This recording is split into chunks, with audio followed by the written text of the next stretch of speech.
This video is going to be a slight departure for what you typically see on my channel. I'm going to pick one comment a week that I think is among the best and most interesting to kind of respond to in a video form early on a Sunday morning, or if the Ravens play on a Sunday, on a Monday afternoon or something like that.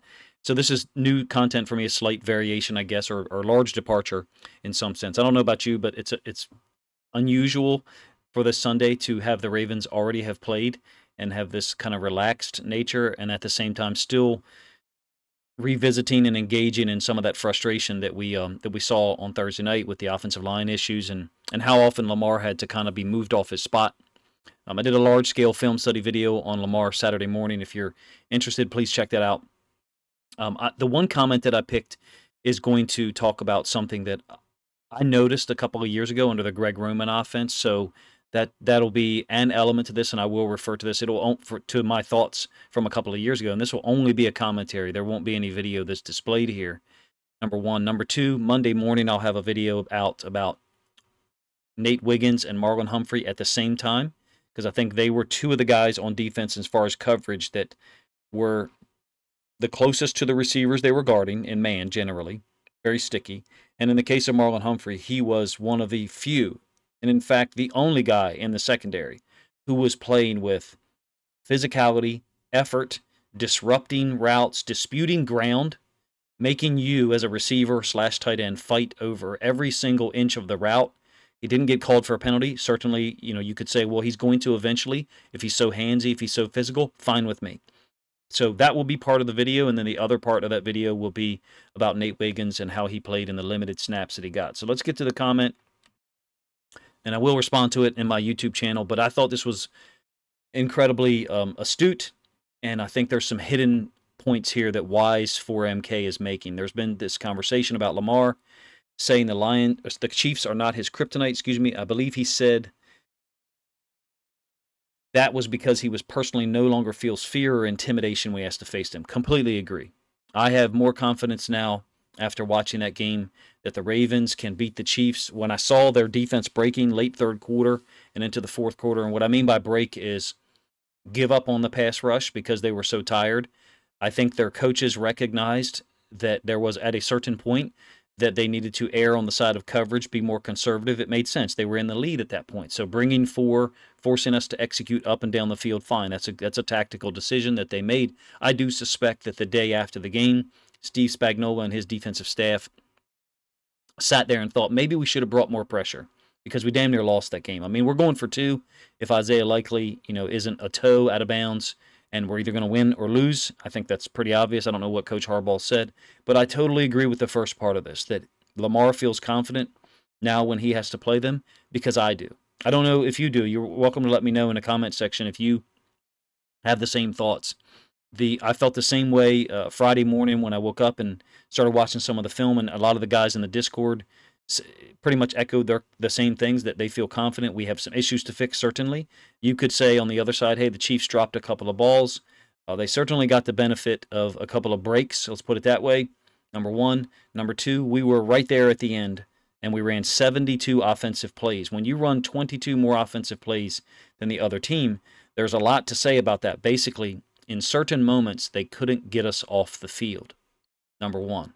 Number two, if and when they do decide to bring pressure, I think it's pretty obvious right now that we have someone who can go get the football in contested catch situations, make the catch, and get out of there and break tackles. So there is a real matchup problem for this Chiefs team when Mark Andrews and Isaiah Likely are on the field at the same time. Hell, there's a matchup problem for pretty much all defenses. So I think there's a lot of reasons to feel confident. I don't think we played extremely well defensively.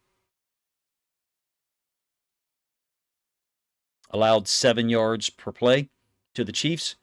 We could be far better there if you ask me. Kyle Hamilton looked out of place at times and oftentimes looked, I think, like he was in various different positions from snap to snap, and he just didn't seem to respond to it well, in my opinion. I thought Humphrey, Wiggins played quite well at the third level.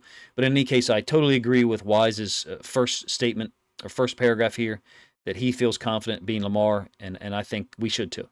So then the second part is something that's going to harken back to a point I made under the Greg Roman offense. Now, back then it was intentional, and I don't know that on Thursday night this aspect wasn't intentional. But basically what's being said here is that the potential of Lamar missing those throws near the end might have been because of his own fatigue. And I think that's possible because he did have to move around so much on scrambles. And occasionally we did call designed run plays.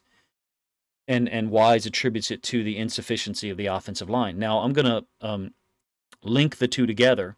So Thursday night, there was times where Lamar had to scramble because O-line was beat or no one was open on a particular play. 2 or 3 years ago, under the Greg Roman offense, it was a lot more designed runs with Lamar. So option plays where he might give it, he might keep it.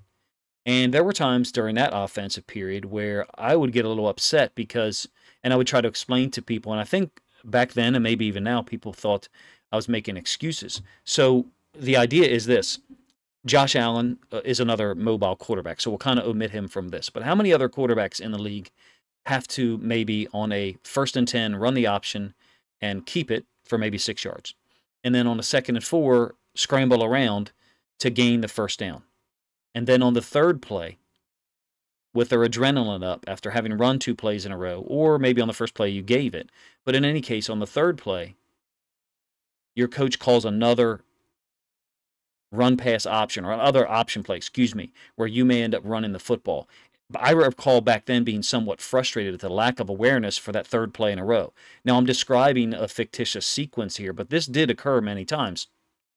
I don't have the time, and I don't think you want me to go back and find the film here to prove it here. The point is that Thursday night that seemed to happen in some cases, not by design, in that Lamar was pressured, someone was beat on the offensive line, and he had to scramble and get out of there. And then he had to make a throw, just like every other NFL quarterback. Some of those guys do that once or twice a game. It seemed like Thursday night Lamar did that a lot, right? I don't know how many actual scrambles he had that were called pass plays where he took off. We also, to be honest with you, there's 3 plays in the game Thursday where I look at the route design and where Lamar escaped, and they look related. And Monken has kind of tipped his hand there before by saying, with Lamar Jackson, sometimes you call 2 plays at once. Maybe next time I'll label this a podcast or something so that you don't get offended or bothered by it simply being audio. So feel free to let me know if that is too tricky on my end, but putting a YouTube video out with no film. So in any case, Monken has kind of tipped his hand, in my opinion, saying we call 2 plays at once. And some of those routes, I think, are designed to clear out parts of the field such that when Lamar does scramble, he ends up running into a lot of open space. Specifically, I think it's the play where Linderbaum is called for a hold that I still think is a phantom hold. You're welcome to let me know if you've seen another angle that looks better. I really only looked at the All-22 in the broadcast that night. So do I think it impacted Lamar's throws on the last drive? I mean, maybe. You know, look at the missed throws. To me, they are overthrows. I think you would agree, right? We have Likely running in the middle of the field some point in the second half from a trips formation, and it's overthrown. I think it's Reed, who played a heck of a game, gets his hands on the ball first, so possibility of an interception. You have the incompletion to Likely in the back left corner of the end zone. The play before the touchdown catch that was eventually overruled. I also believe Rashad Bateman was overthrown. I can't recall if it was 2nd or 3rd quarter, but it was right to left route by Bateman. He was the backside X receiver, and I think he's got a step. There's an opportunity to get him the football, and we overthrow it.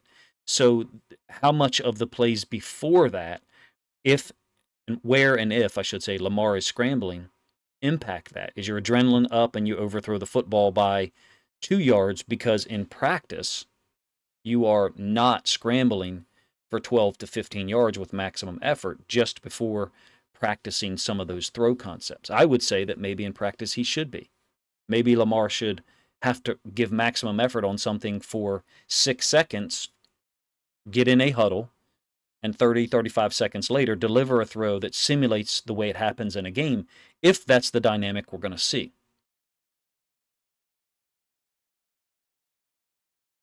You're welcome to let me know what you think of that thought. I've never really considered something like that before watching the Greg Roman offense with Lamar Jackson in 2020 and 2021 and such, but that was something that came to my mind then, and I'm reminded of it now. So as far as Wise's comment, I think it's possible. It's certainly possible. Do I think it's the only reason? I mean, no. I think Lamar has got to hit some of those throws. If and when we do hit some of those throws, make them more catchable, then the receivers, tight ends, have got to go get the football, and then we see how it shakes out. Do we make the catch? Does the defender make a great play to knock it away? Do we get a DPI? I think that's the part that we're missing here, is that in those throws, and to Wise's comment to finish that up, I think it was a great comment, and so I appreciate it. I won't do this often if you guys think it's stinky content and no good, but I thought it was an interesting idea to look back on. Excuse me. And could we be a little bit more strategic with some of our stuff after Lamar scrambles, the next play call? Yes, we absolutely could. A run play, a play action to kind of give him time, meaning I don't know about you, but the under center play action stuff was more settled, except for the forced fumble. And Rosengarten just got beat by easy swipe move. Chris Jones's swipe move is the angle's a little different. He's so tall, it's a little more downward in some cases than other guys. So maybe that breaks the posture a little bit more, but it's a great move, don't get me wrong. Maybe our next play after Lamar scrambles needs to be something that is more conservative for him personally. But I don't think he looked fatigued. Did you? I mean, I'm not disputing what Wise has said, but I've pretty much agreed with all of it, and that's why I picked it out to do this for.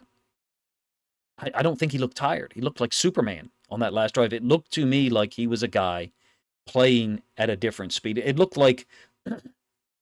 almost looked like a sixth man in basketball who gets brought in with 3 minutes left in the first quarter, and the other players on the court are maybe not tired, but they're at 92% or 93% efficiency or energy level, and that player coming off the bench onto the court is at 100%. He's ready to go, and he scores 3 quick baskets. Lamar looked like that in the fourth quarter. You're welcome to let me know what you think of that that comparison, I guess. He's certainly not a sixth man. He's a number one and number two. But I thought he did not look fatigued. So in sense of fatigue, I would say it was almost adrenaline and desire, because he was clearly fired up and motivated, driven, if you will, to get the win. And so maybe that overthrow to Likely is part of it. I think it's more so trajectory.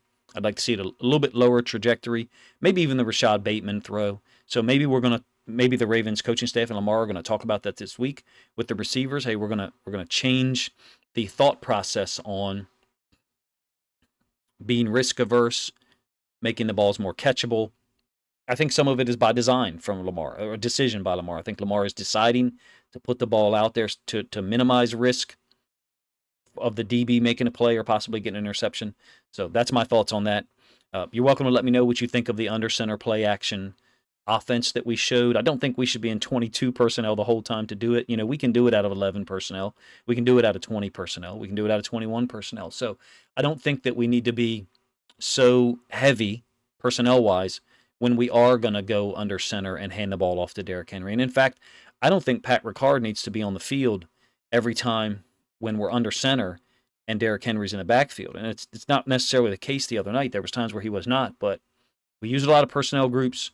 Monken's got time here now to navigate it. The Raiders play later today against the Chargers, which is a unique situation in that the Harbaugh brothers are going to face the same team 2 weeks in a row. Greg Roman has an obvious connection to the Ravens. Many former players do as well. So I'm interested in what we're able to glean from that game and how we're able to game plan based off of what the Chargers try to do against the Raiders later today. Guys, let me know what you think of this.